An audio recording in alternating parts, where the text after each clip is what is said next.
January 30, 1908, Columbiana, Alabama, a courthouse so small it doubled as a storage room for the sheriff's grain records. A 22-year-old black man named Green Cottenham stood before a judge he had never met, accused of a crime that did not require a victim. No robbery, no assault, no theft, no property damaged, no person harmed.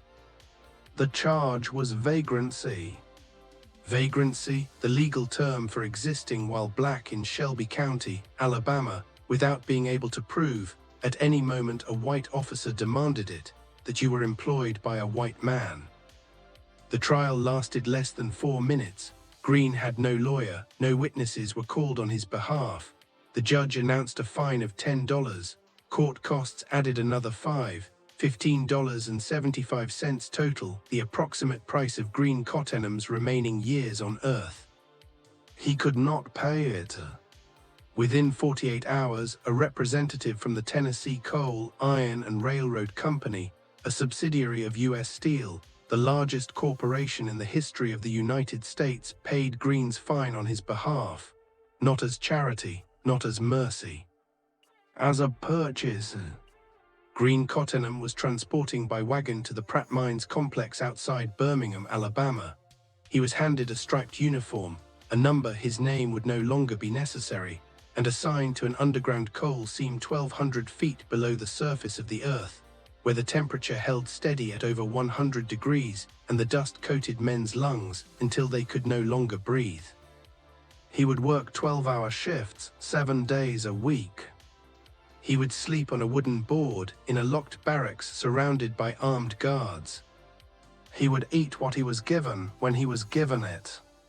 He would receive no wages. He would have no recourse, no appeal, no legal standing of any kind.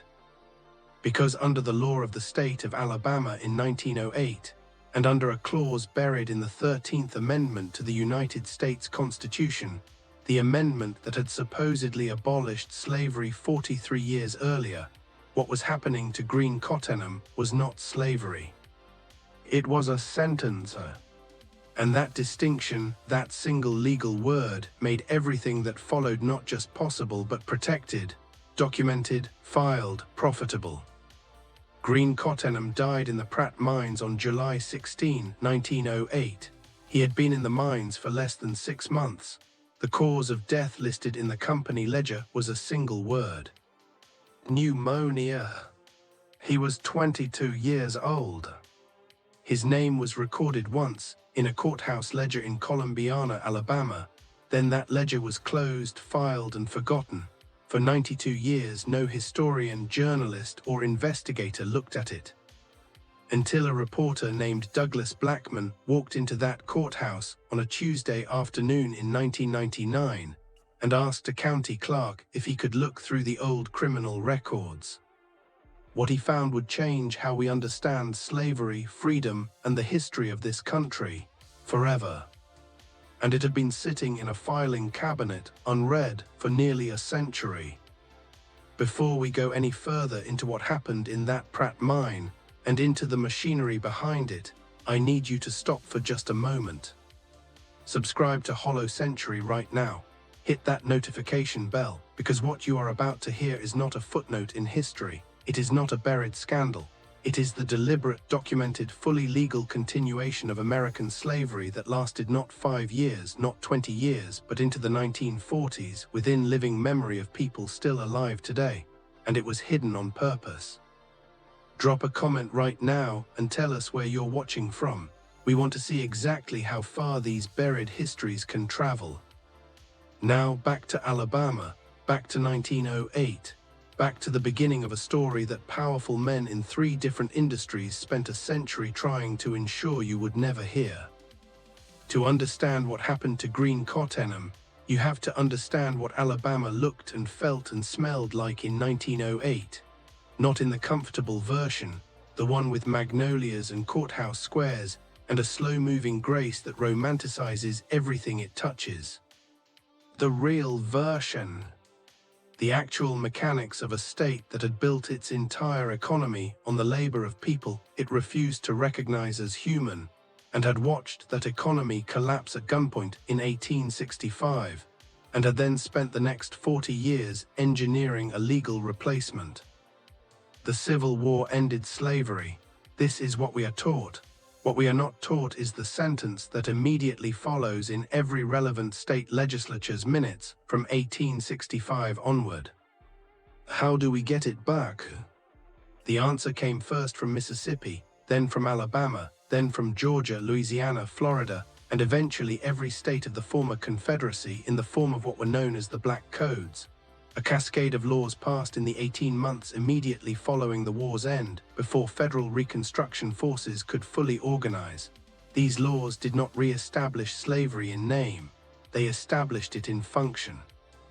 Under Alabama's 1866 Black Codes, later revised, refined, and repassed in different language after federal pressure forced nominal repeal, it was illegal for a black person to be unemployed, change employers without written permission from the current employer, be present in a town after dark without a white employer's written permission, gather in groups of more than 3 without a white supervisor present, own a firearm, rent land independently, leave a county without written documentation. The penalty for violating any of these statutes was a fine, and since virtually no formerly enslaved person had money, they had been systematically prevented from accumulating any, the fine could not be paid, which meant the alternative was labor.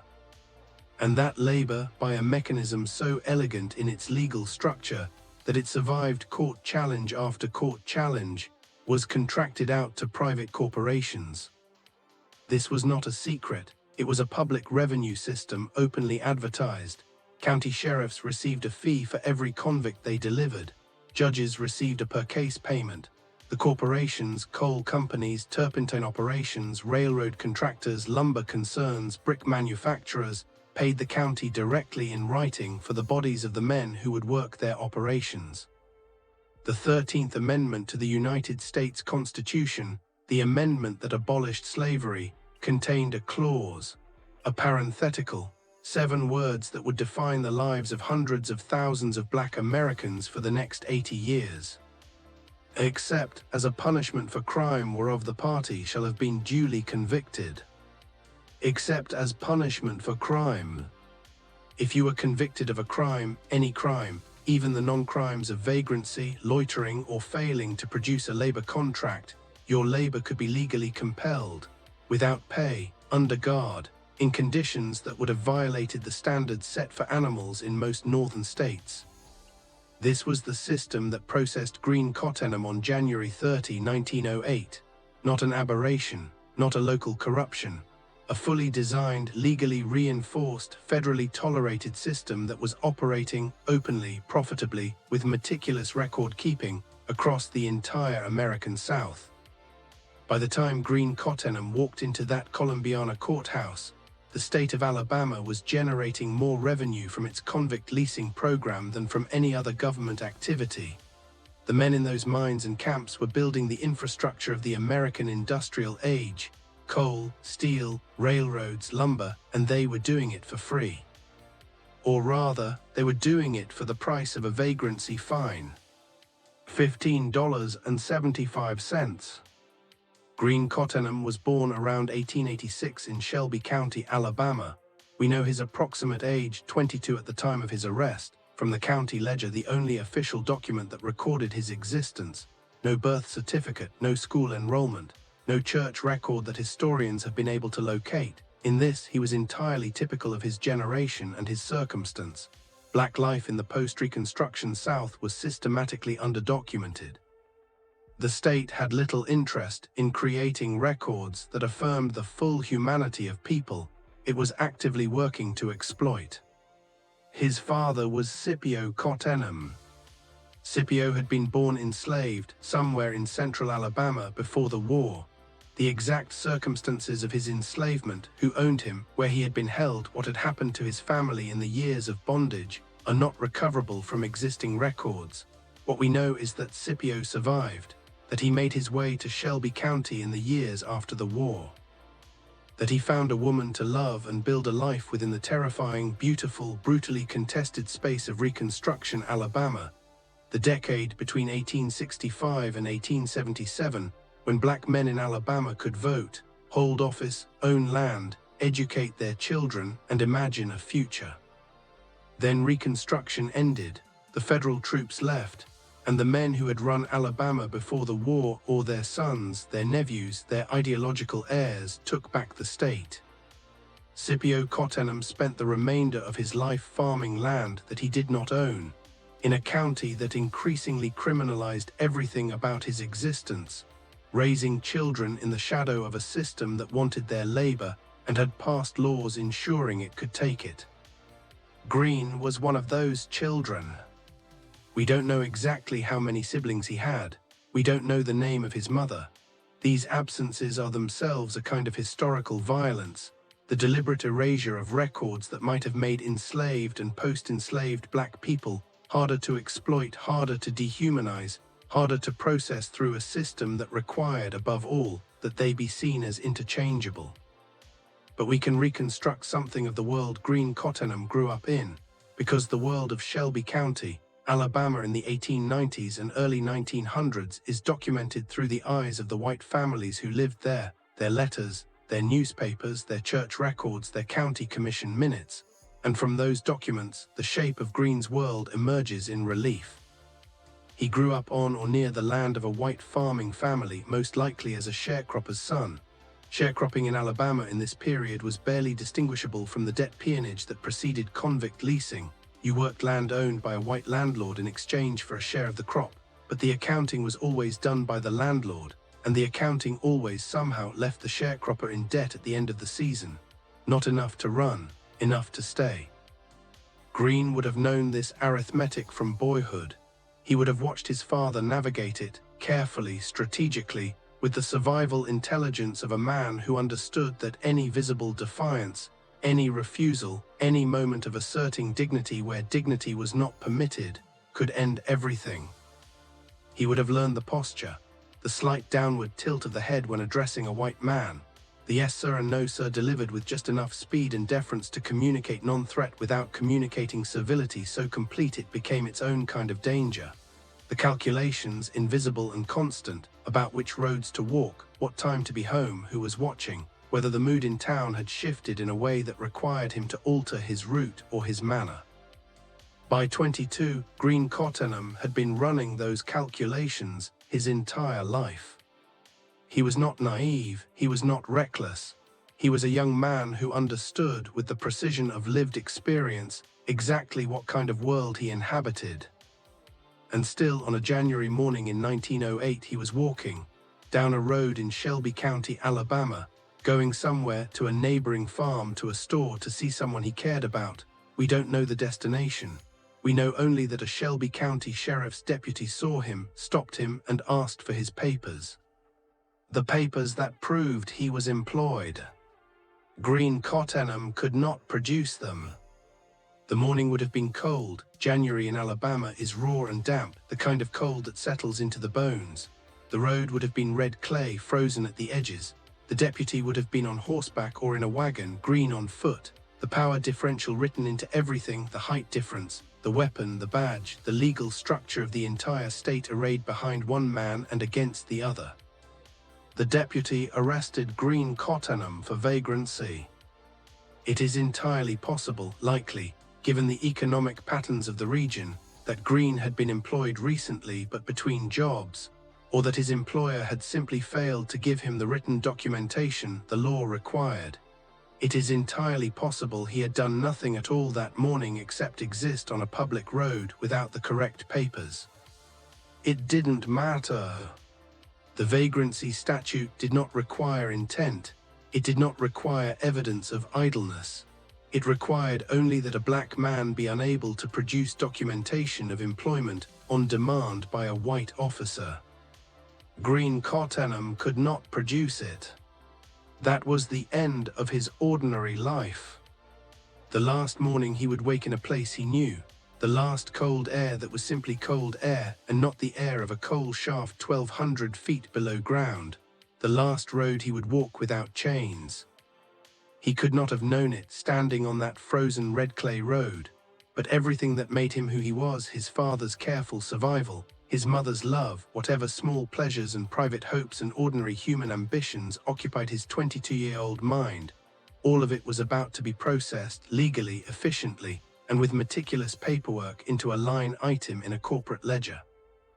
Tennessee Coal, Iron and Railroad Company, Convict No, redacted in original, crime, vagrancy, fine paid $15.75, date received at facility, February 1, 1908.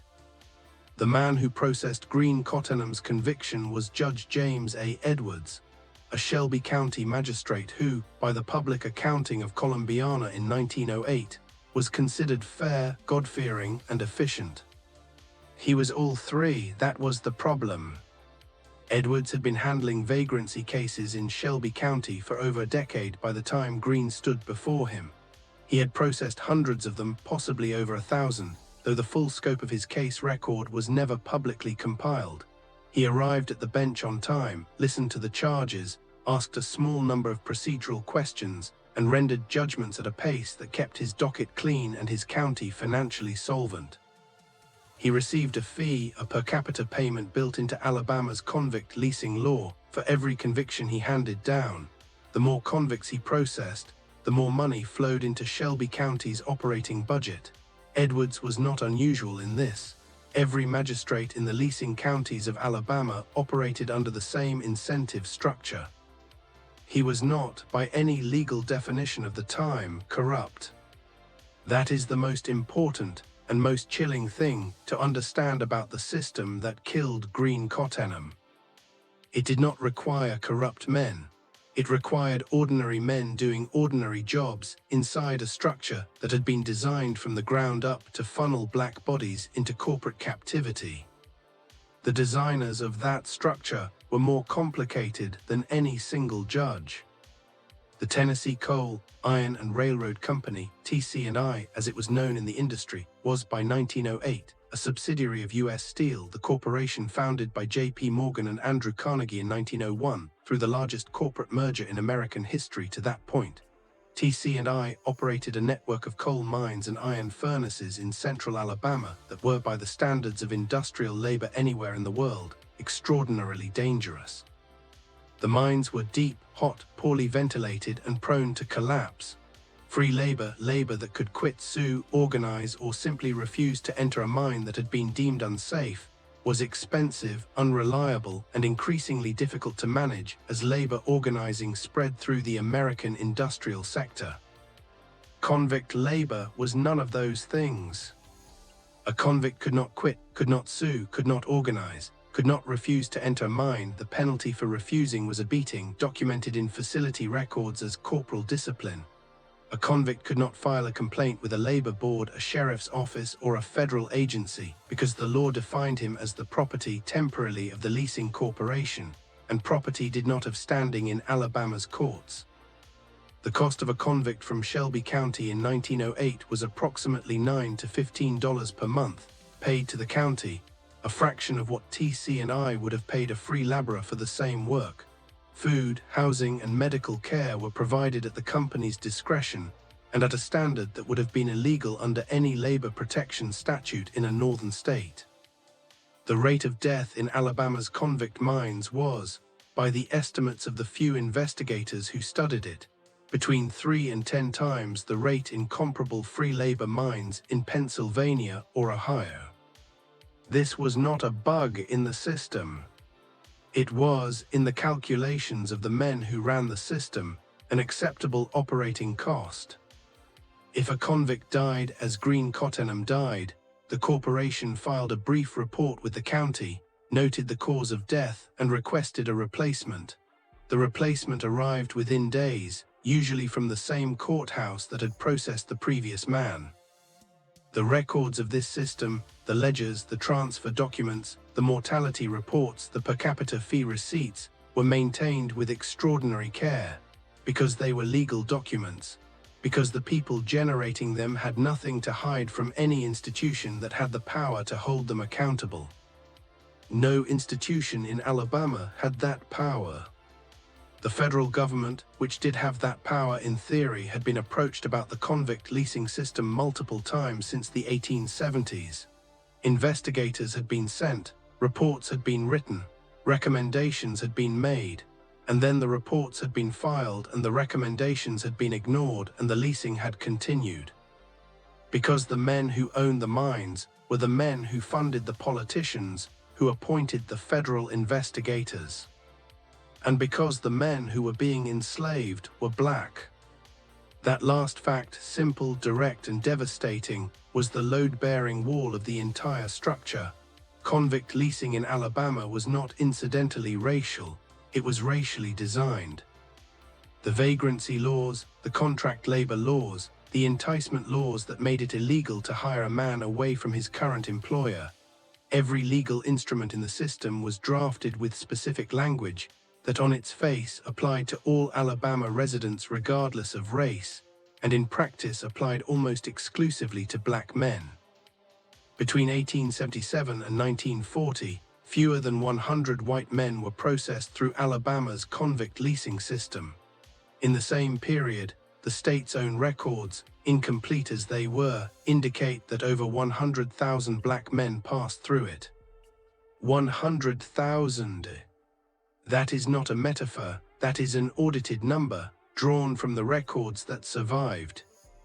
The records that didn't survive tell a larger story still. February 1, 1908, Birmingham, Alabama. The wagon that carried green cottonum from Columbiana to the Pratt Mines complex traveled roughly 25 miles on roads that were, by February in Alabama, a mixture of frozen clay and standing mud. Green was not alone in the wagon. Shelby County processed convicts in batches. It was more economical to transport several men at once when the mine's labor demand aligned with the county's conviction rate. The other men in that wagon were names that the records, where they survive at all, render only as surnames. Most of them would be equally invisible to history. Some of them were, like Green, first offenders. Some were repeat convicts, men who had been through the system before, who understood with a terrible precision what was coming. The Pratt mines were not new. They had been operating since the 1870s, and they were, by 1908, an established institution in Alabama's industrial landscape, known to every black man in central Alabama not as an abstraction, but as a destination that people you knew sometimes left for and did not come back from. The facility consisted of several components: the mine shafts themselves, which descended by elevator cage into the earth, a surface complex of sorting sheds, machinery, and administrative buildings, and the convict barracks, which were wooden structures approximately 40 feet long and 20 feet wide, housing between 30 and 60 men, each on wooden sleeping boards arranged in tiers along the walls. The barracks were locked at night. Armed guards, some of them former Confederate veterans, some of them simply men for whom this was steady employment, maintained the perimeter day and night. When green cottonum arrived, he was processed. This is the word the records use, processed. He was assigned a number. His clothing was confiscated and replaced with the striped uniform of the convict.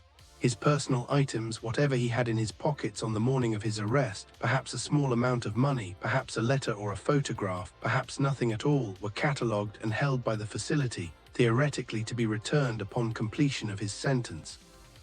His sentence was 30 days. Plus the time required to work off his court fees at the wage the company assigned to convict labor, which was approximately zero. This is the mechanism by which a 30-day sentence could become a life sentence. The company charged convicts for their own food, housing, clothing, and any medical care they received. These charges were debited against the convict's hypothetical account. Since the convict received no wages, the account never went into credit. The debt accumulated. The sentence extended. In practice, many men served years, sometimes decades, beyond their original conviction. The company was not legally required to release a man until his fine and accumulated charges were paid in full, and the accounting was always done by the company. This was not a secret. State legislators knew it, county commissioners knew it, corporate executives knew it. A federal report from 1906, 2 years before Green Cottenham's arrest, had documented this exact mechanism with careful specificity and had concluded that it constituted involuntary servitude in violation of the 13th Amendment. The report was filed, no action was taken. Green Cottenham descended into the mine for the first time on the morning of February 2, 1908. The elevator cage dropped him and a group of other convicts into darkness. The temperature underground was over 90 degrees. The seam they were assigned to work was approximately 4 feet high, meaning they would work bent at the waist or on their knees for 12 straight hours. The coal dust was everywhere. It settled on the skin, coated the back of the throat, worked its way into the lungs. At the end of the shift, the men were brought back to the surface, fed a meal, corn bread and salt pork, primarily, and locked in the barracks. The next day, the same. The day after that, the same. There was a man in the Pratt mines in 1908 who did not belong there by the same mechanism as Green Cottenham. His name was Thomas Park. He was white, 34 years old, a native of Ohio who had come south in 1904 to work as an assistant mine supervisor for TC&I, drawn by the wage differential and the job security of the expanding steel industry. He had grown up in a household that was not particularly political, not particularly attuned to the specifics of race in the American South, not particularly aware of what Alabama's convict leasing system actually looked like from the inside. He was aware of it now. Thomas Park had been supervising convict shifts in the Pratt mines for 4 years by the time Green Cottenham arrived. In those 4 years he had watched men die, not metaphorically, literally watched them die in mine accidents, in fights, from exhaustion and disease, and occasionally from the violence of guards whose disciplinary methods extended far beyond what any law, even Alabama's permissive labor law, authorized. He had filed internal reports, several of them. The reports were acknowledged, noted, and filed. He had spoken to his direct supervisor, a man named Arthur Whitfield, who had listened carefully and told him that the mortality rate at Pratt was within the acceptable parameters established by the company's actuarial calculations. Actuarial calculations. Whitfield had said it without visible discomfort, as though the question of how many men could be expected to die in a given quarter was an ordinary engineering problem, no different from calculating the load-bearing capacity of a timber support beam. Park had not quit, this is important. He had not quit, had not gone to a newspaper, had not written to a federal agency. He had stayed, continued to supervise convict shifts, and carried what he knew in the silent, corrosive way that knowledge of institutional horror is often carried by people who are inside the institution and see no exit. But he kept a journal, a personal journal, small, leather-bound, which he wrote in on Sunday evenings in his quarters on the TC&I compound. He wrote in it because, as he explained in a letter to his brother in Ohio, dated 1906, which his great-grandchildren still possess, he could not stop thinking about the men. He wrote about what he saw, not in the investigative language of someone building a case, but in the plain, halting language of someone trying to process what a human being is not supposed to be able to process and remain intact. March 1908, his journal entry, now preserved in the Ohio State Historical Society archives, reads, "New men came in this week. Young, the youngest I'd say is not yet 25. One of them, colored man, slight but strong, has the look of someone who doesn't understand yet what's happened to him. He still looks at the guards as though this is something that will be explained soon, as though there's been a mistake that will be corrected. I have seen that look before. It changes. Within a month, it always changes." This entry almost certainly refers to Green Cottenham. The dates align. The physical description, slight, young, an expression of uncomprehending shock, fits what we know of Green's first weeks in the mine. Park would not know Green's name. Mine supervisors referred to convicts by number. The humanity of knowing names was not available to people who worked inside this system. Perhaps Park understood that knowing names would make it impossible to continue. Perhaps the system understood this too, which is why it so carefully stripped names away. But Park noticed, and he wrote it down.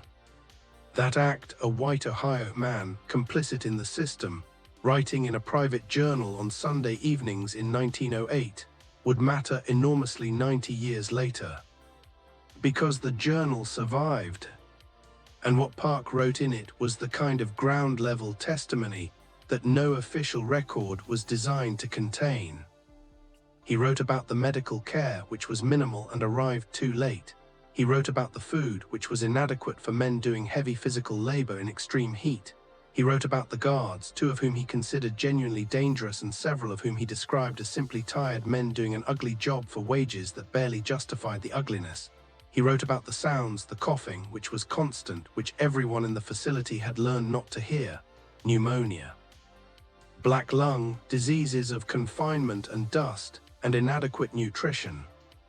He wrote in an entry dated June 1908 about a young man, identified only as the quiet one in Barracks 3, who had developed a cough that Park believed was serious. He had mentioned it to the company doctor, a man who visited the facility monthly. The doctor had listed it as a minor respiratory irritation and moved on to the next man. "I do not believe it is minor," Park wrote. "I believe the dust has gotten into him badly, but I am not a doctor and this is not my place to say. I have said what I can say and it has not been heard. I am very tired." Green Cottenham died 5 weeks after that entry. Park's final reference to him appears on a Sunday in late July. "One of the men from the February batch is gone. Pneumonia, they say. He was, I think, no older than 23. He had almost stopped looking surprised by any of it, which sometimes takes longer than 23 years. Green Cottenham was not the first. He was not the 10,000th. He was one point in a pattern so broad and so old that understanding its scale requires moving backward and forward through time simultaneously. Backward to 1866, when the first Alabama black codes created the legal architecture. Forward to 1940, when President Franklin Roosevelt's Justice Department, under pressure from an NAACP that had been documenting the system for decades, finally prosecuted and broke the last large-scale convict leasing operation in the American South. 74 years. The mechanics of the system in those 74 years evolved and refined themselves as legal challenges arose. When federal courts struck down specific black code provisions as too explicitly racial in their language, the Alabama legislature rewrote them in race-neutral terms that were enforced in race-specific ways. When a federal investigation in the 1890s threatened to expose the worst abuses, TC&I and its corporate partners lobbied their congressional allies to defund the investigation. When a particularly egregious series of deaths at a Georgia labor camp in 1908, the Dade Coal Company case, briefly attracted national press attention, the coverage was managed by the same newspaper interests that shared investment portfolios with the coal companies, and it faded within weeks. The pattern was not just one corporation in one state. It was an industrial system that spanned the entire American South. In Georgia, the Chattahoochee Brick Company, owned in part by former Governor William Atkinson, processed convicts from Fulton County under conditions that a 1908 grand jury investigation, its own findings immediately suppressed by the sitting governor, described as worse than any account of slavery we have studied. The grand jury's report was not published until 2003, when a graduate student found it in a box of miscellaneous documents in the Georgia State Archives. In Florida, the turpentine industry used convict labor so extensively that the state's forests were effectively worked by an enslaved workforce well into the 1920s. Escape attempts, and men did attempt to escape constantly, with a determination that terrified the operators of these camps, were punished by whipping, by extended sentences, and occasionally by something the records described as recapture complications, a phrase that appears in enough mortality reports to constitute its own category of death.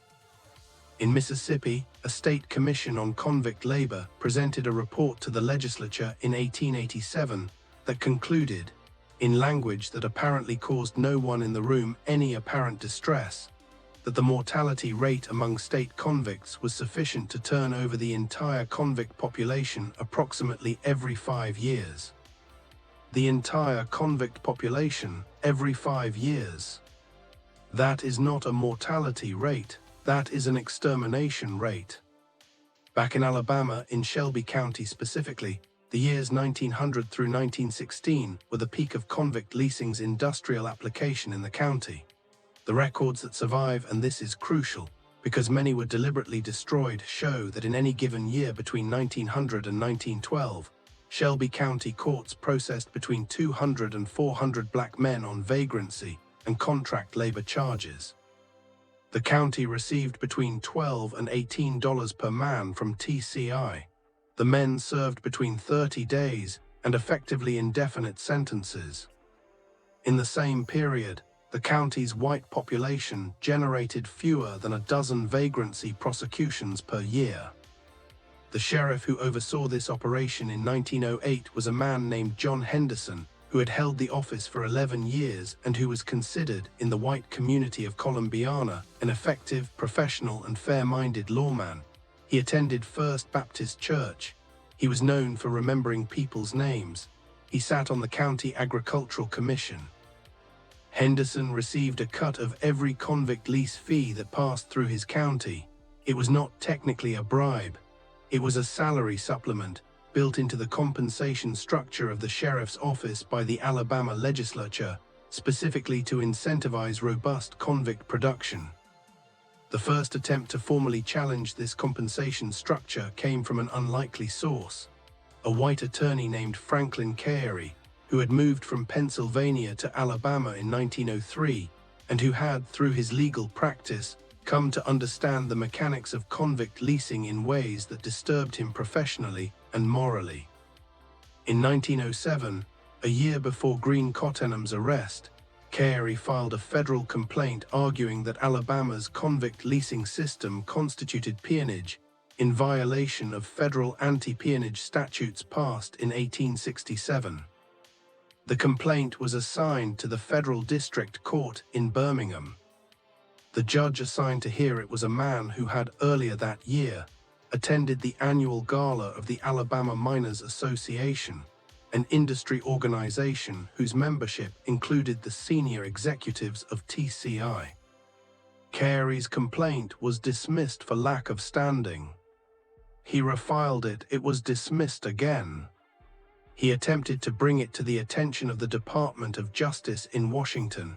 His letters, 17 of them, spanning the period from 1907 to 1911, exist in the National Archives. Most of them received no response. 3 received replies from junior department clerks acknowledging receipt. 1 received a reply from a senior DOJ official, stating that the department considered the matter to be within the jurisdiction of the state of Alabama and declined to intervene. The state of Alabama was not going to intervene in itself. Cary gave up in 1912 and returned to Pennsylvania. In his final letter sent to an NAACP legal correspondent in New York, he wrote, "I had believed that the machinery of federal law was available to all citizens of this republic. I have been educated otherwise. There is a class of citizens for whom no machinery exists. I am ashamed to have taken so long to understand this. If you're still with us, and you should be, because this story is only growing darker and more precise, make sure you've subscribed to Hollow Century and hit that notification bell." What we're laying out here is not the story of one bad judge in one bad county. It's the architecture of a system that was designed, funded, and protected by some of the most powerful men and corporations in American history, and that operated in plain sight with full legal sanction for nearly 80 years after the Civil War. Share this video with someone who was taught that slavery ended in 1865, because the documents we're about to get to, the records that were supposed to stay hidden, prove something different. Now back to Alabama, back to the men who finally started looking. In the spring of 1999, a Wall Street Journal reporter named Douglas Blackman was writing a story about the legacy of slavery in American corporate history.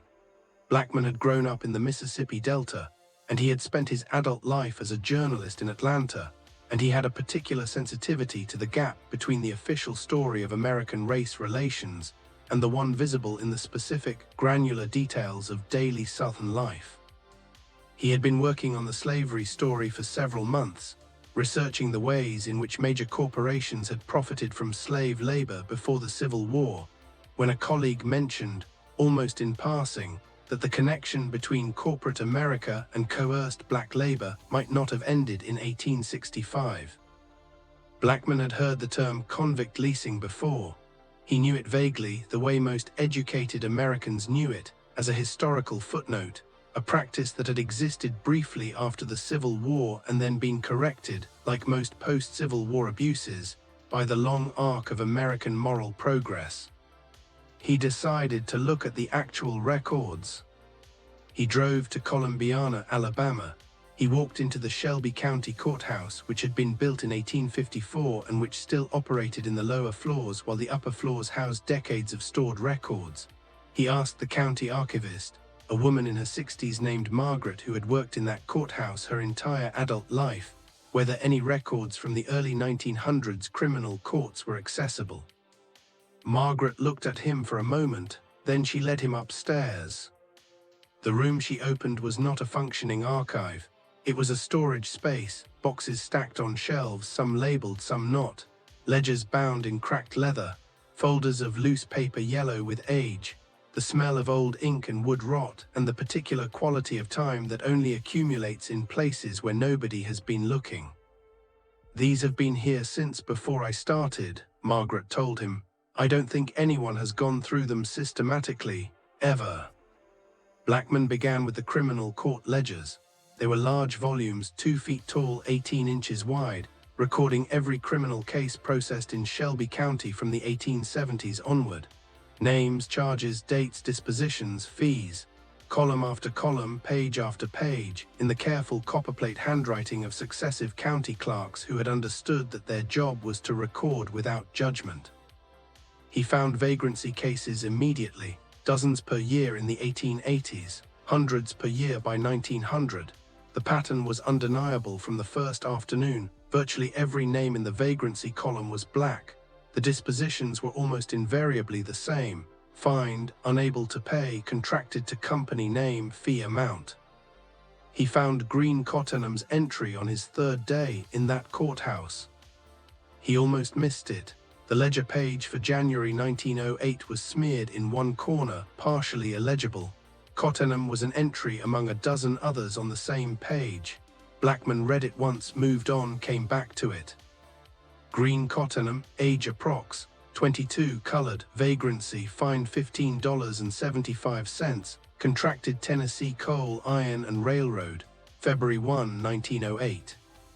He turned to the county death records, found Green Cottenham's entry in the mortality reports submitted by T.C. and I to the county, as legally required, for the period July 1908.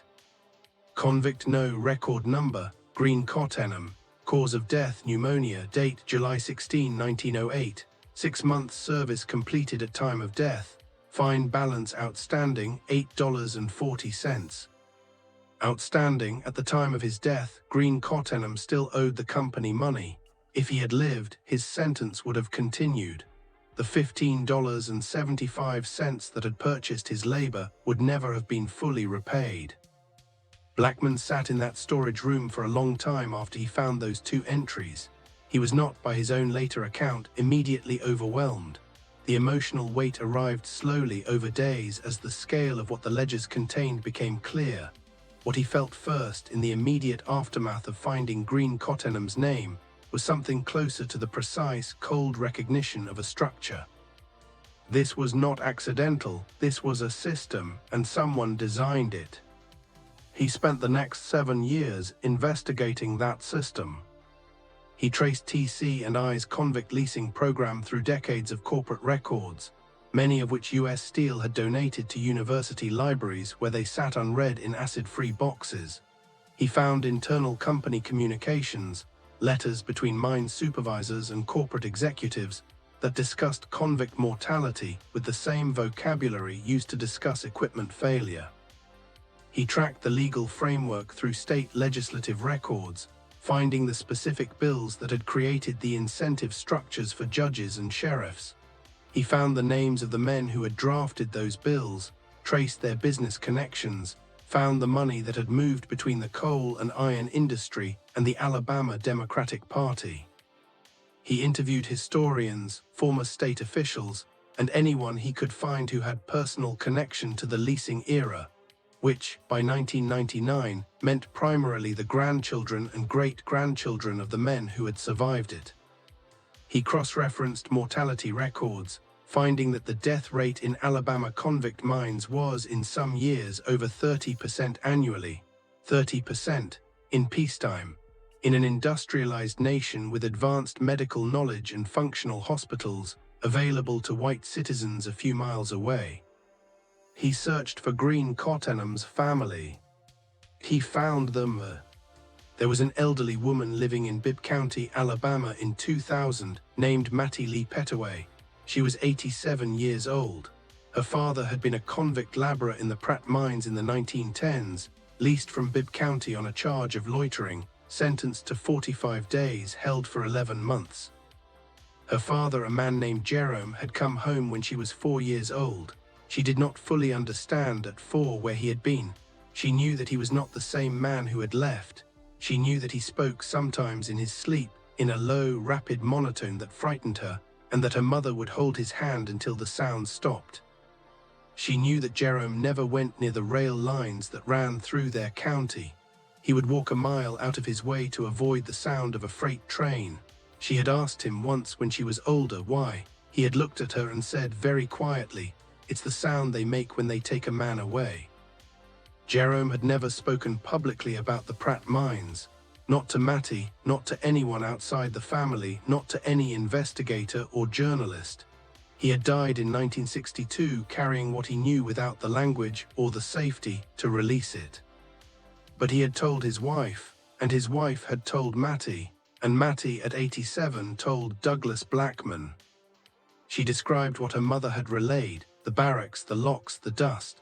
The men who developed coughs and were left to worsen until they could not work, at which point they were moved to a separate space. Jerome called it the dead room, though whether that was its actual designation or his name for it, she wasn't sure, and given no further medical attention. The men who tried to escape and were brought back with injuries, their bodies never fully repaired. The guards who were, and she quoted her mother quoting her father verbatim, "Not all bad, not all good, but all of them will do what they're paid to do." She told Blackman about the payments. Jerome had told her mother that men in the mines had found ways to get small amounts of money to family members outside, not through official channels which didn't exist, but through trusted guards who could be bribed to carry messages and occasionally small amounts of cash. The amounts were pennies, but they represented something the system was designed to deny, the persistence of family connection. "My daddy said the thing they feared most wasn't the beatings or the work," Mattie told Blackman. "It was forgetting, that if nobody on the outside kept saying your name, you'd stop being a person. So the men in there, they'd say each other's names, out loud, every day, just say them, like a roll call, just to keep the names alive. A roll call of names, in the dark, 1,200 feet underground." In Atlanta, Blackman found a man named Arthur Simmons, who was 91, whose grandfather had survived a different convict camp, a lumber operation in South Georgia in the 1890s. Arthur's grandfather had been one of approximately a dozen men who had successfully escaped from that camp in 1898. He had walked north for 3 weeks, traveling at night, sheltering with black farming families who fed him without asking his name. He had reached Atlanta. He had never returned to South Georgia. Arthur still had a letter written in 1935 by his grandfather, then in his 80s, to Arthur's father. In it, the grandfather described what the escape had cost: a broken rib from a beating before he ran, permanent hearing loss in one ear from a guard who had struck him, and the knowledge that 2 of the men who had run with him had been caught and had not been seen or heard from again. "I do not know their names," the grandfather wrote, meaning he did not know what had become of them, not that he didn't know who they were. "I have prayed for them every day of my life since. I will pray for them on the last day I draw breath. God knows where they are. I hope he has been with them all this time in ways that I could not be." The women in these stories are equally present and equally erased. The wives and mothers and sisters of convict laborers existed in a particular agony. They knew where their men were. They knew the facility by name. They could, theoretically, walk to the county courthouse and inquire about a husband's release date, and they did, some of them. They walked into courthouses and were told that the man's debt had grown, that his release date had been extended, that the company had determined that additional charges applied. They had no legal standing to challenge this. A wife in Alabama in 1908 had no independent legal standing at all. Her ability to protect her husband from a corporation that held him as contracted labor was, by the letter of Alabama law, exactly zero. Some of them wrote letters to county commissioners, to state legislators, to newspapers, to federal agencies. A handful of these letters survive in various archives, having been received, logged, and filed without response. One of the most heartbreaking, discovered by a researcher in the Alabama State Archives in 2004, is a letter from a woman identified only as Mrs. R. Dawson of Jefferson County, dated 1911, addressed to the governor of Alabama. It reads, "My husband Thomas has been in the mines at Pratt since March of last year on a charge of vagrancy which I have cause to believe was unjust. I have inquired at the courthouse, and AM told his debt has grown and he cannot come home. I have 3 children who have not seen their father in over a year. I am writing to you as the governor of this state and a Christian man to ask if there is anything in your power to be done for us. I do not have money for a lawyer. I have only this letter and the belief that someone in authority must care what is happening to us. Please, sir, please help us." There is no record of a reply from the governor's office. Thomas Dawson's name does not appear in any subsequent county record, which means either that he was released and moved beyond the reach of the archive, or more likely, given the mortality rates of that period, that he died in the mine and his death was recorded in a company ledger that has since been lost or destroyed. Mrs. R. Dawson of Jefferson County is not recoverable. We don't know her first name. We don't know what happened to her 3 children. We don't know if she ever saw Thomas again. We know she wrote that letter. We know she sent it. We know someone at the governor's office received it because it was filed. We know it didn't work. The men in the Pratt mines were not passive. This is the thing that the official record, which was designed to render them as labor units, most efficiently erases. They were people with the full moral, intellectual, and strategic capacity that implies, and they resisted. The smallest resistances are the most important to understand, because they are the ones that persisted when everything else was impossible. Deliberate slowdown. Every experienced convict laborer knew that the rate of coal production set a precedent for the rate expected tomorrow. Men who worked faster were simply expected to maintain that pace. Men who worked at a consistent, sustainable pace, slow enough to preserve their strength, fast enough to avoid a beating, could survive longer. The calculus of deliberate slowdown, maintained across a shift by multiple men who had communicated it silently in the pre-shift assembly, was a form of collective bargaining that the company had no mechanism to detect or prosecute. The communication systems that developed in convict camps and mines were sophisticated in proportion to the danger of being discovered. Men who had been in the mines longer were the keepers of essential intelligence, which guards could be trusted with a small bribe, which guards would report any conversation immediately, which medical complaints would be taken seriously by the company doctor, which ones would result in punishment as malingering. This knowledge was passed between convicts in the way that critical survival knowledge is always passed between people who understand that their lives depend on it, quietly, rapidly, in the specific language of people who have learned to communicate everything in a glance. Mental record keeping, multiple survivor accounts, and the accounts preserved in Thomas Park's journal reference a practice that the men apparently maintained independently in different camps across the system.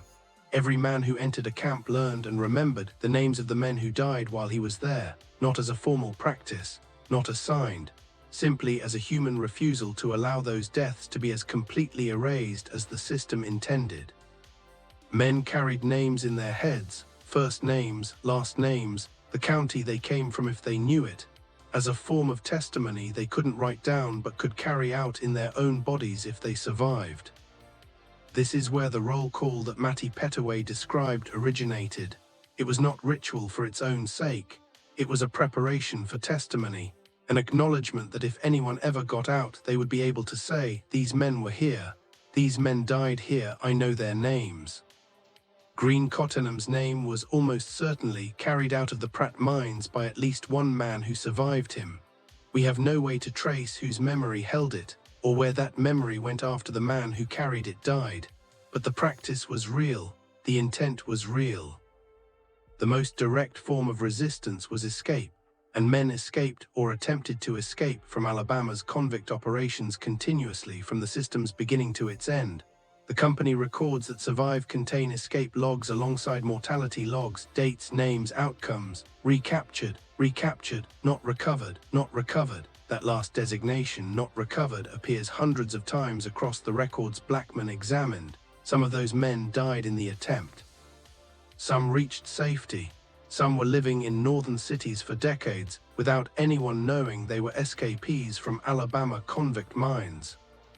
One documented case, unusual only in that the man left a record, is that of a man named Ezekiel Archie who escaped from a turpentine camp in South Alabama in 1915, reached Chicago by 1917, and spent the next 40 years of his life as a laborer, a church deacon, and a father of 5 children. He never spoke publicly about his escape. When he died in 1957, his children found a letter in his possessions, sealed in an envelope, addressed to "Whoever finds this after I am gone." The letter described the camp in enough detail to be independently verified by the records that still existed. It described the escape, a night in August, a gap in the fence discovered by a man named Monroe who had died of pneumonia 3 weeks later, the river crossing, the long walk north. It listed the names of 11 men Ezekiel had known in the camp. It ended with a request. "I do not know if any of the others survived.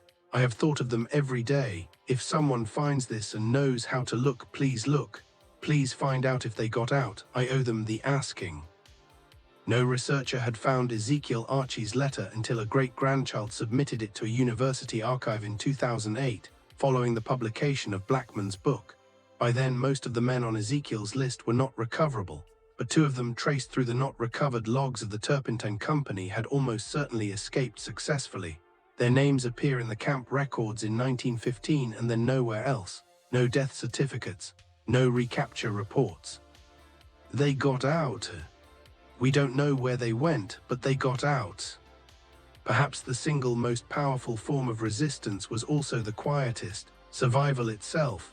The men who lived through the mines and camps, who came out diminished, injured, changed in ways that took years to understand, carried not just names but knowledge.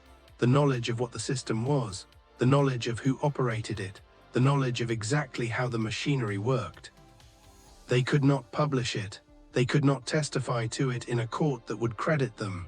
They could not, in most cases, write it down in a form that would survive. But they told their children, and their children told their grandchildren, and some of those grandchildren told Douglas Blackman. The cover-up of convict leasing was not a single event. It was an ongoing project, maintained across decades by an interlocking network of state officials, corporate lawyers, newspaper editors, and federal administrators who understood, each in their own way, from their own institutional position, that the system had to be protected from scrutiny or it would collapse.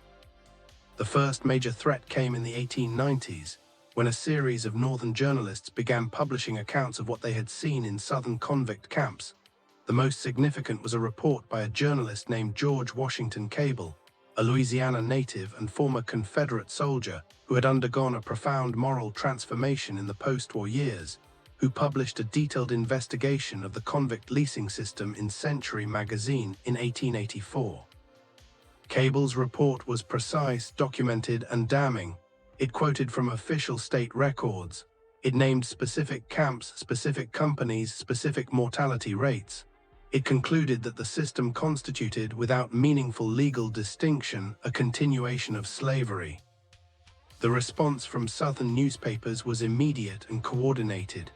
Cable was characterized as a traitor, a liar, a northern propagandist operating in southern clothes. His facts were not refuted. They were dismissed as misunderstood or as extreme cases or as unrepresentative of a system that was, overall, humane and well-regulated. The specific records he had cited were, within months of publication, reclassified in several states as restricted administrative documents, not available to the public without a formal application process that was, in practice, never approved. Cable received death threats. He moved to Massachusetts in 1885 and spent the rest of his life there. The federal investigation of the 1890s was more dangerous to the system because it came with subpoena power. A Department of Justice investigation into peonage, technically initiated in response to reports about white immigrant workers in some southern industries, but quickly expanded to cover black convict laborers, was led by a federal attorney named Warren Reese, who spent 3 years in Alabama gathering testimony. Reese was thorough. His investigation identified specific instances of what met the legal definition of peonage, documented the mechanisms that extended sentences beyond their legal limits, and recommended federal prosecution of several corporations, including T.C. and I.'s predecessor companies. His report was completed in 1903 and submitted to the Attorney General's office. The Attorney General at the time was Philander Knox, who had been the primary lawyer for J.P. Morgan during the organization of U.S. Steel, the corporation that owned TCI. Knox reviewed the Reese report. He accepted its factual findings. He declined to authorize prosecution. His stated reason: the cases were complex and resource-intensive, and the department had higher priorities.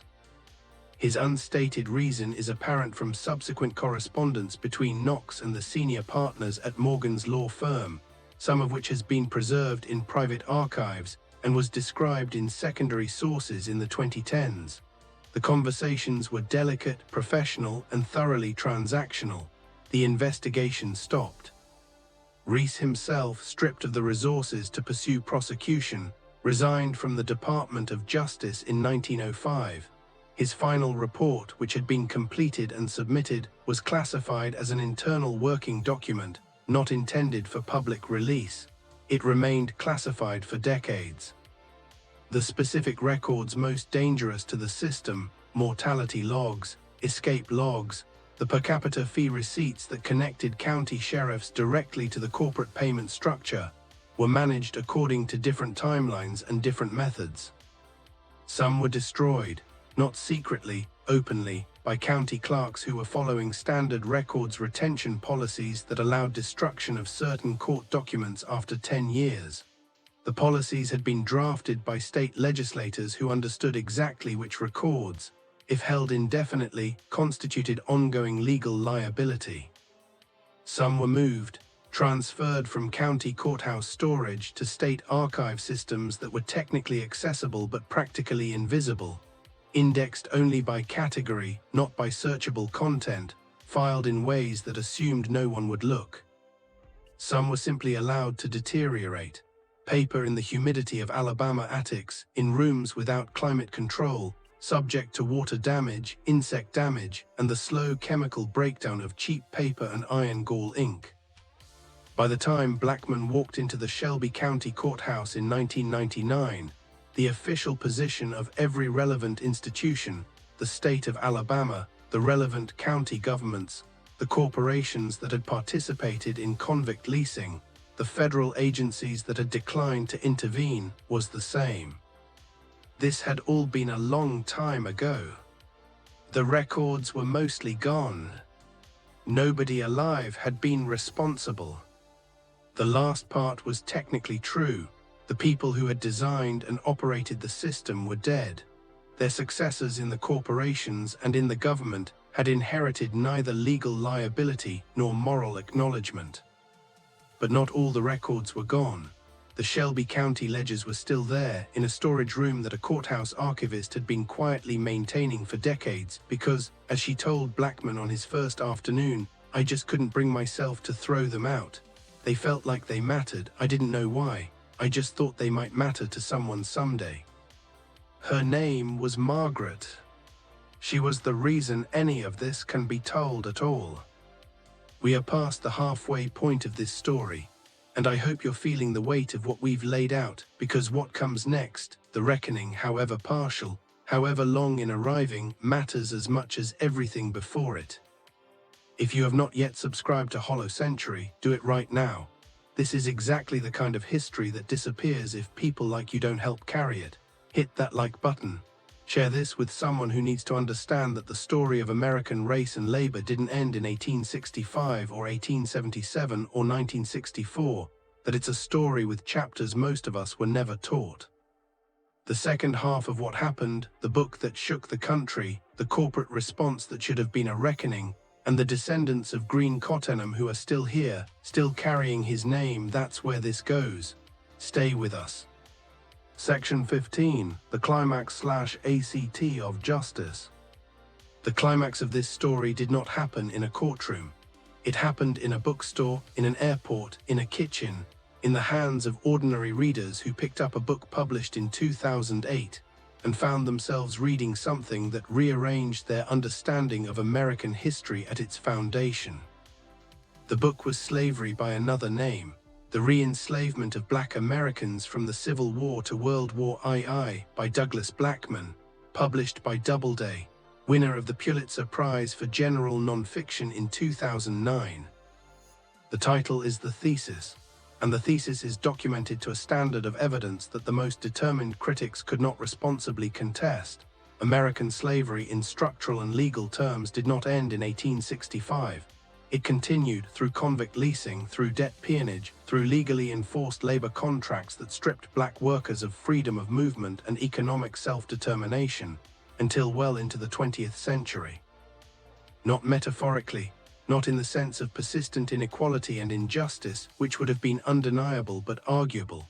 In the literal, technical, legally precise sense, hundreds of thousands of black men were compelled to work without wages, under guard, unable to leave, for the benefit of corporations that paid their nominal fines to county governments in exchange for their bodies. Green Cottenham's name appears in that book. On page 4, within the first 5 pages, Blackman places Green at the center of the narrative, his arrest, his sentencing, the TC&I payment, his death, as the specific human entry point into a system so vast it required 7 years of investigation and 460 pages to document. The book's reception was unlike almost any historical work published in the first decade of the 21st century. It sold widely, not just in academic circles, but to general readers who brought it to book clubs, to family conversations, to classrooms. Its argument was not new to historians who specialized in this period. There had been scholarship on convict leasing since at least the 1970s, but its accessibility, its insistence on individual names and specific documents, and its direct connection between recognizable corporate names and the mechanics of post-slavery forced labor made it land differently. U.S. Steel's response was studied and corporate.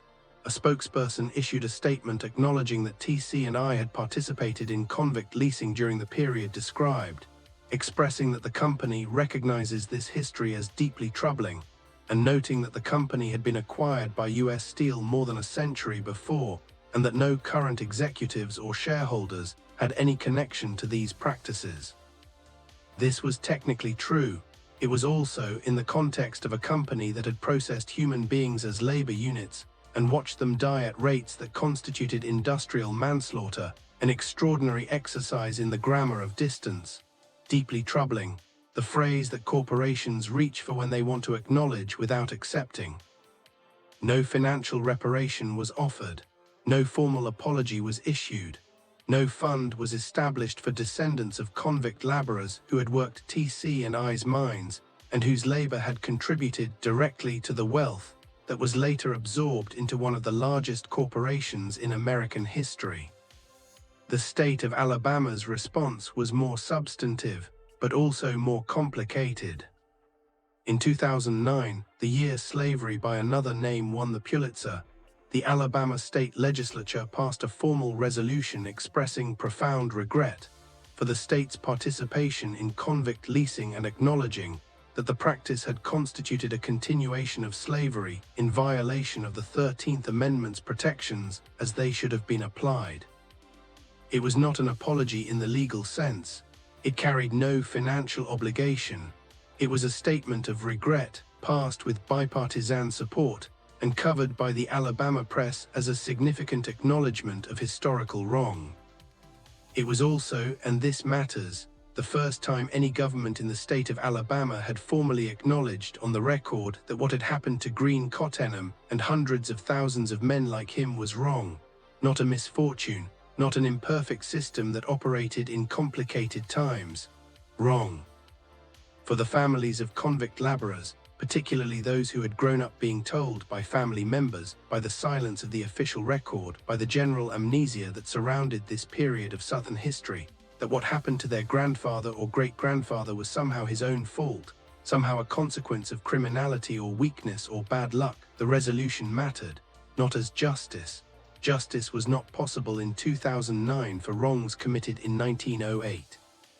But as a formal, official, permanent acknowledgement that it had happened, that it was wrong, and that the people who experienced it were victims of a legal system designed to victimize them. The resolution passed on a Tuesday. It was covered by the AP and several national papers. By Thursday, the news cycle had moved on. The real climax, the one that happened in the hearts and minds of families across the American South, happened quietly over years as people read the book and then looked up their own family histories and found the gaps and absences that convict leasing had created. The grandfathers who had never spoken about certain years. The great-grandmothers who had raised children alone for periods that didn't add up to any official story.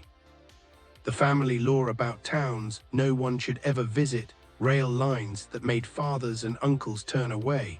The particular silence that falls over certain subjects in families that have survived certain things. That recognition, private, specific, irreversible, was the justice available, and it was not nothing. Douglas Blackman had found Green Cottenham in the ledgers, but he had also gone looking for what happened after, for the people who came after. Green Cottenham died without leaving a recorded family. He was 22. He had not been in Alabama long enough in freedom to have children of his own who survived him in any documented way. His connection to a living line of descendants was, by 2000, essentially unrecoverable through the standard genealogical tools. But his father, Scipio, had other children, and those other children had descendants. Blackman found them after months of searching, through census records, through church membership rolls, through the informal genealogical networks that black families in the American South had maintained across generations, precisely because official record-keeping had been so systematically incomplete. The family was in Chicago. The great-grandchildren and great-great-grandchildren of Scipio Cottenham had been part of the Great Migration, the movement of over 6 million black Americans from the South to northern cities between 1910 and 1970, and had settled in the south side of Chicago, where they had been building lives for 3 generations. Blackman made contact with a woman named Doris Cottingham. The family name had shifted slightly over the generations, as names do, who was in her 70s, a retired school teacher, whose grandmother had been one of Scipio's daughters. She had never heard of Green Cottenham. This is one of the most devastating facts in Blackman's book, and he treats it with the care it deserves. Green Cottenham had been erased not just from official records but from family memory. His name had not been passed down. His death at 22 in a coal mine on a vagrancy charge was not something that the family had talked about if they had ever fully known about it, because there was nothing safe about talking about it. The family had survived in part by not carrying certain knowledge, not by forgetting, by making a generational decision, conscious or not, to move forward into a world that required not looking back at certain things in order to keep going. When Blackman told Doris Cottingham about Green, she sat for a long time before responding. Then she asked him to spell the name for her. She wrote it down. Green Cottenham died Pratt Mines, Birmingham, Alabama, July 16, 1908. He was family, she said. He was ours, and we didn't know. Thomas Park, the Ohio mine supervisor who had kept the journal, had died in 1938.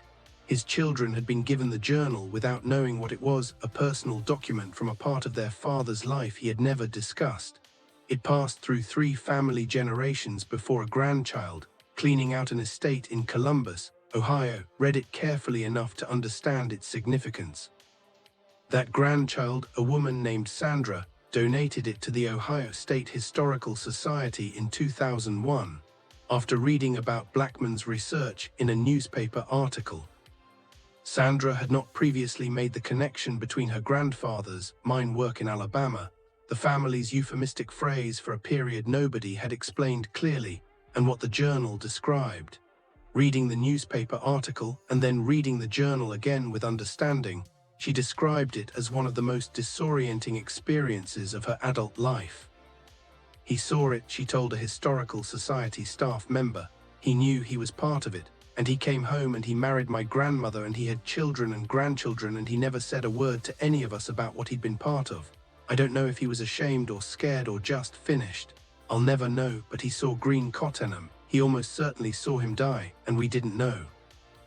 The men who had run the system died with it. Judge Edwards of Shelby County died in 1924, a respected citizen of Columbiana. Sheriff Henderson died in 1931. The TC&I executives who had processed the per capita payments died in their beds, in their homes, their obituaries noting their service to Alabama industry, their church memberships, their civic contributions. None of them were ever charged with anything. None of them ever publicly acknowledged what they had done. The corporations that had participated in convict leasing, TC&I, now U.S. Steel, the various lumber, turpentine and brick companies whose records are scattered across Southern archives, continued to exist in various merged and restructured forms throughout the 20th century. Some of them no longer exist as identifiable entities. Some of them are still operating. None of them have established reparation programs. None of them have formally identified the names of the men who died in their facilities. None of them have opened their complete internal records, the records that were not donated to university libraries, the records in their own corporate archives, to independent historical investigation. The Freedmen's Bureau records, the federal records that documented the lives of formerly enslaved people in the immediate post-Civil War period, were partially destroyed in a fire in 1921. The rest have been digitized by a collaborative of genealogical organizations, primarily driven by the labor of black genealogists who understood that these records were essential to families whose other records had been deliberately and systematically destroyed. The genealogical work is ongoing. It is being done by volunteers, by descendants, by people who understand that this is not historical hobby work, but an act of restoration, the restoration of names, of lineages, of the basic facts of human lives that powerful institutions spent generations erasing. Green Cottonham's name is restored. It is in a Pulitzer Prize-winning book. It is in the Alabama State Legislative Record of 2009. It is in this video. He is 22 years old, standing on a frozen red clay road in Shelby County in January 1908. He has done nothing wrong. He is going somewhere, we don't know where, and a deputy on horseback is asking him for papers he cannot produce. He is a person, with a father, with a family, with a life that had just begun, with a name. Green Cottonham. The courthouse in Columbiana, Alabama had been built in 1854. By 1999, it had survived a civil war, reconstruction, 3 major renovations, a fire in the county clerk's annex in 1967 that destroyed some records, and 145 years of the ordinary administrative traffic of a functioning county government. The room where Margaret had been quietly maintaining the historical records was not officially an archive. It was a storage room. The county had no formal policy for preserving pre-1950 criminal court ledgers. They were kept because Margaret kept them because she had decided, years earlier, in a decision she could not fully articulate even to herself, that they ought to be kept. When Blackman asked to access them, she hesitated, not because she was unwilling, because no one had ever asked before. "I thought about calling someone when you first came in," she told him near the end of his first week of research. "Some kind of official, maybe, but then I thought, this man is trying to find something true, and if I make it hard for him to find it, the truth doesn't get found." She gave him full access. The ledgers he found were not the only documents.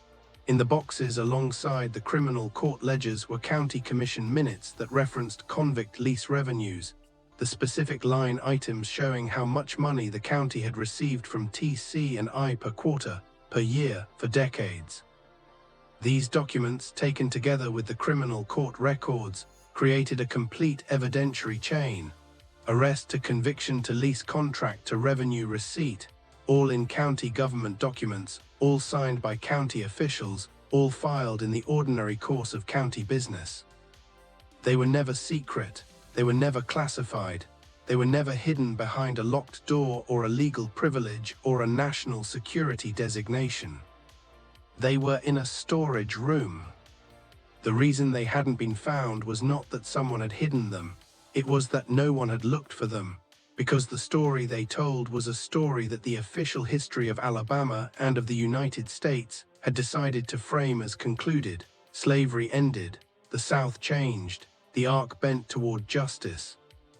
The documents told a different story. They told the story of an arc that bent backward for 80 years, slowly, in meticulous handwriting, in ledger columns that tracked human bodies as line items. When Blackman published Slavery by Another Name, he donated his research archive, including photographs of the Shelby County ledgers and the other primary documents he had gathered, to the Robert W. Woodruff Library at Emory University in Atlanta, where they are accessible to any researcher with a valid ID and an appointment. The original ledgers remain in the Shelby County Courthouse. Margaret retired in 2007. Her successor, a younger woman named Patricia, continues to maintain them. When a documentary film based on Blackman's book was produced in 2012, directed by Sam Pollard, broadcast on PBS, the filmmakers traveled to Columbiana and photographed the ledger page that contains Green Cottenham's name. The camera holds on it for several seconds. The handwriting is clear, the entry is precise. Green Cottenham, age approx. 22, colored, vagrancy, fined $15.75, contracted Tennessee Coal, Iron and Railroad, February 1, 1908. A man, a name, a price.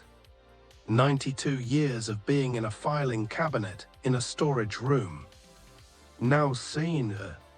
What happened to Green Cottenham was not a failure of the American system. Sit with that for a moment, because it is the hardest thing in this story and also the most important. It was not a failure of the system. It was the system working exactly as the people who designed it intended. The vagrancy laws were not poorly drafted. The incentive structure that paid judges and sheriffs per conviction was not an accident. The per capita fee arrangement that turned corporate demand for labor into a pipeline of arrested black men was not a misunderstanding. The federal investigations that were systematically defunded, diverted, and dismissed were not bureaucratic oversight failures. They were choices made by specific people with specific interests who understood precisely what they were doing. The men who built Alabama's convict leasing system in the 1870s and 1880s looked at the 13th Amendment, the amendment that had supposedly ended slavery, and found the clause, "except as punishment for crime." They drafted laws that criminalized ordinary black life. They built an enforcement apparatus that operated under the color of law. They connected it to corporate interests that had the capital, the legal resources, and the political influence to protect it from challenge. They built it carefully, they maintained it carefully, they protected it carefully. And for 80 years it worked. This history does not belong to the past in the way that comfortable history belongs to the past. The specific mechanism, the courthouse ledger, the vagrancy charge, the convict mine, those are past. The underlying logic, that certain people's labor can be extracted, that certain people's legal protections can be written in ways that don't apply, that the gap between the letter of law and its enforcement is a space where enormous harm can be done while remaining technically legal, that logic is not dead. It is dormant in the best periods, and in other periods it is active. The question that Blackman's research leaves is not simply how did this happen. We know how it happened, the ledgers are clear. The question is what do we do with knowing? Not in the abstract specifically. If US Steel profited from the labor of men who were legally enslaved, and that profit contributed to the capital base that the company built the 20th century on, what is owed? To whom? By whom? And what happens to a society when that question is asked clearly and then not answered? If the records that documented these crimes were maintained in a courthouse storage room for 90 years, because one county archivist decided they might matter to someone someday, what other records are sitting in other storage rooms right now, waiting for someone to ask? And if Green Cottenham had lived, if he had walked out of Pratt Mines, made it north, built a life, had children, what would that life have looked like? What is the accumulated loss, multiplied across hundreds of thousands of men, and the families who waited for them, and the communities that were built and not built because of those absences? These are not rhetorical questions. They are the actual, unresolved arithmetic of American history. I want to know what you think. Drop a comment. If the Shelby County ledgers had been found in 1950 instead of 1999, if this story had been told 50 years earlier, what would have been different? And what does it mean that they weren't? And leave me one more. What part of this story do you think most deserves to be in every American history classroom, and why isn't it? Subscribe to Hollow Century for more stories from the parts of history that powerful institutions spent generations burying. Hit that notification bell, because the next story we're bringing out of the archives is one that has been sealed even longer than this one. Share this video with someone who was taught that the arc of history bends automatically toward justice. It doesn't bend on its own. It bends because people find the ledgers, because archivists like Margaret decide that old records might matter someday, because journalists like Blackman drive to Columbiana on a Tuesday afternoon and ask to see what's in storage, because descendants like Doris Cottingham write down a name they've never heard before and decide it belongs to them. It bends because of exactly this, because someone, somewhere, in a storage room, in a courthouse, in a family's private archive, in a box of papers donated by someone who didn't know what they had, refuses to let the names disappear. Green Cottenham. He was 22 years old. He had a father named Scipio. He walked a red clay road in January. He stood before a judge who was not extraordinary. He was processed by a system that was not exceptional. He was ours, and now we know. I'll see you in the next one.